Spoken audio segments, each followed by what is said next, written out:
biletijskih napisov, torej tole so venetski napisi, tole so letijski napisi, tole so letonski napisi.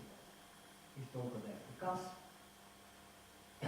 Ena taka spet zanimiva tabelca, to se pravi, če imate daljše besede, ki so razumljive, je to zelo zanesljivo, ocena odlično, če je besede številne je prav dobro in tako naprej.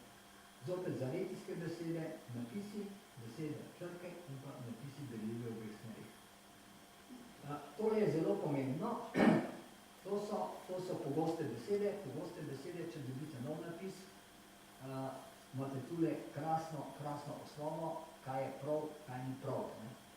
In seveda ta je relativno meken, pri veneckih napisih pa pri staroknjižnih so pa to zelo obsežne zadeve. No, pričakovanje zopet zelo dobro, tule je nekoliko slabše, vidite, tule so skoraj enake, odlično pa dobro, ampak še vedno je to zelo dobro